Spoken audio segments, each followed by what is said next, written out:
आज आपण मराठी विषयामध्ये युवक भारती या पुस्तकामधून 10वी कविता शब्द याची स्वाध्यायकृती बघणार आहोत. मागील भागामध्ये आपण ही कविता शिकलो.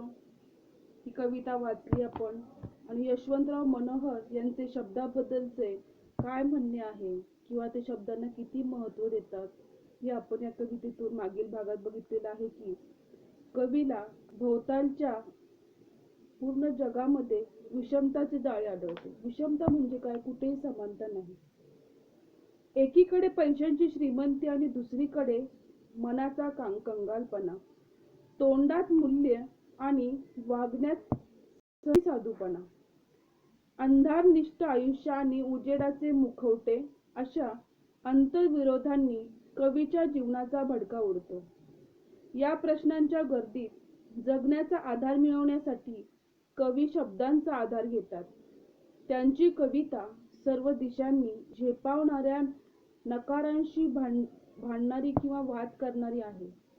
कवी म्हणून जगलेले भोगलेले त्यांच्या कवितेतून प्रकट होते की शब्द हे आपल्या दुःखामध्ये कसे धावून येतात आणि कसे आपल्याला आधार देतात हे आपण मागील भागामध्ये ह्या कवितेतून बघितलेलं आहे. तर आज आपण या कवितेची स्वाध्यायकृती बघणार आहोत. यामधला पहिला प्रश्न आहे, कृती करा. कवीच्या जीवनातील शब्दांची भूमिका. 4 पॉइंट दिलेले आहेत.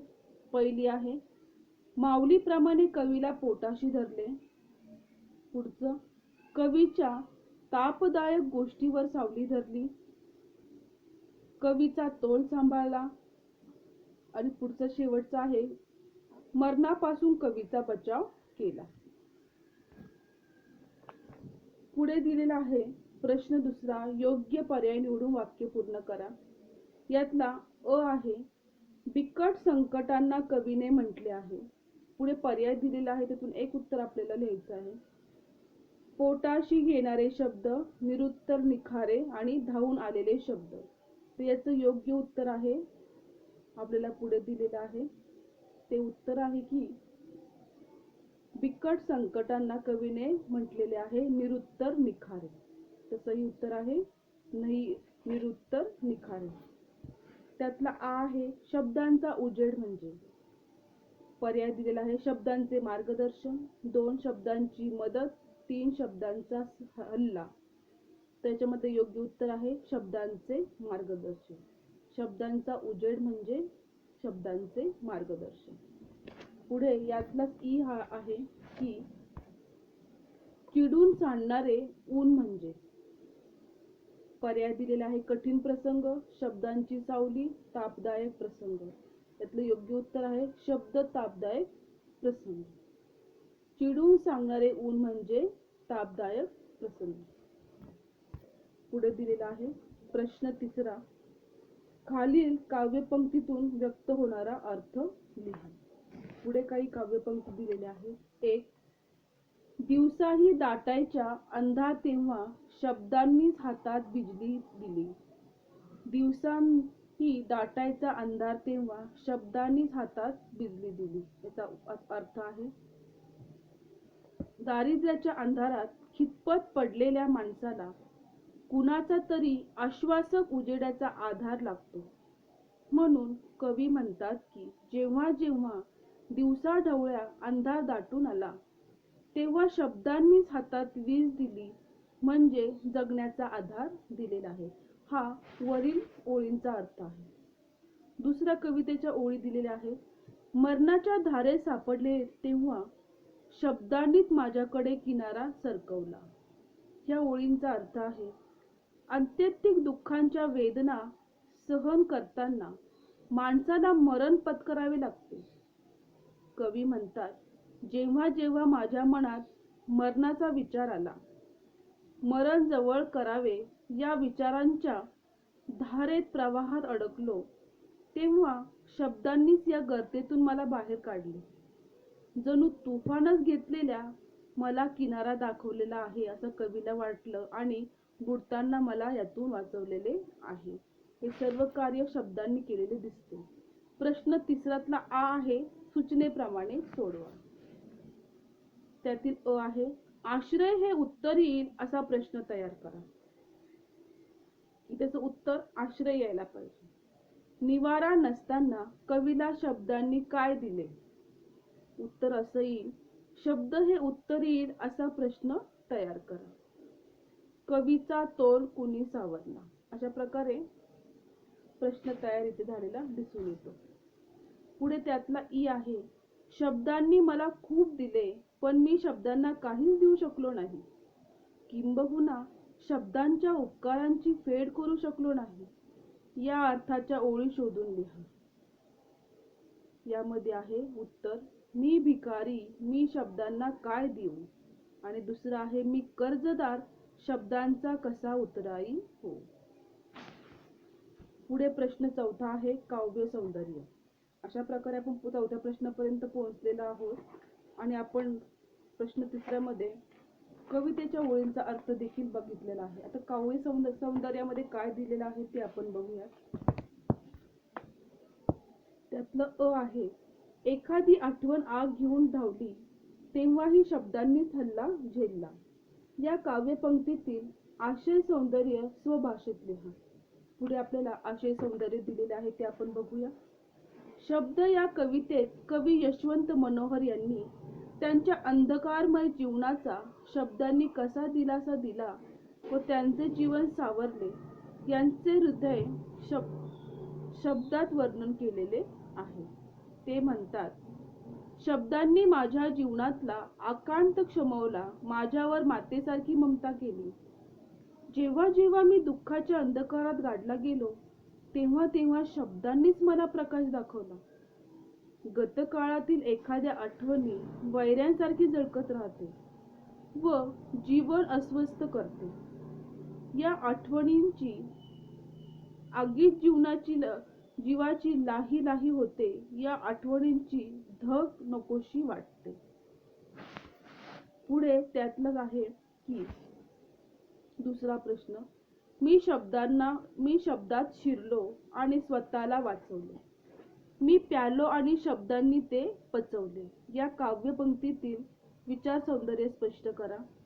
कवी यशवंतराव मनोहर यांनी शब्द या कवितेमधून शब्दाला त्यांच्या जीवनात किती महत्त्वाचे स्थान आहे आणि स्वतः आपल्या शब्दांच्या आश्रयाला का आलो याचे विवेचन आर्त व भावपूर्ण स्वरूपात व शब्दात त्यांनी मांडलेले आहे. त्याच वेळी साहित्य हे जीवनातला आधारभूत ठरते या विचारही त्यांनी मांडलेला आहे. कवी म्हणतात, शब्दांनी मला आयुष्यभर सावरले, जगण्याची उमेद दिली, आईच्या ममतेने आधार दिला. मी भिकारी आहे, मी शब्दांना काहीच देऊ शकत नाही, मी कर्जबाजारी आहे, मी शब्दांचे ऋण कधीच फेडू शकत नाही. असं या काव्य पंक्तींचा विचार सौंदर्य आहे. त्यातलाच पुढे त्यांनी दिलेला आहे प्रश्न पाचवा, अभिव्यक्ती.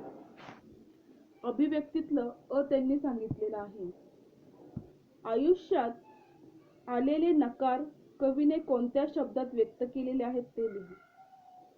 उत्तर आहे, शब्द या कवितेमध्ये कवी यशवंत मनोहर यांनी वाट्याला आलेल्या आपल्या खडतर व समस्याप्रधान आयुष्यात शब्दांनी कसे सावरले, उमेदीत आयुष्य जगण्याचा कसा दिला आपल्याला आधार, याचे हृदयद्रावक वर्णन केले आहे.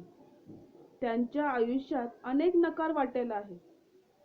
आयुष्यात आलेल्या बिकट संकटांना त्यांनी निरुत्तर निखारे असे म्हटले आहे. जीवनात न सापडलेल्या योग्य दिशेला त्यांनी डोळ्यांसमोर आलेले अंधार म्हटले आहे. आणि पुढे ते प्रश्नामध्ये म्हणतात की शब्द म्हणजेच कवीचे सामर्थ्य हे विधान स्पष्ट करायचे आहे. कवी यशवंत मनोहर यांनी शब्द या कवितेतून दुःखाने भरलेले आयुष्य शब्दांचे समर्थन साथ आवश्यक असल्याचा ठाम विचार त्यांनी मांडलेला आहे. संघर्षमय व खडतर आयुष्यात शब्द देतात व जगण्याची उमेद वाढवतात असा संदेश त्यांनी दिलेला आहे. कवीच्या दुःखद आक्रोशाच्या हाकेला शब्द तत्परतेने धावून आलेले आहेत.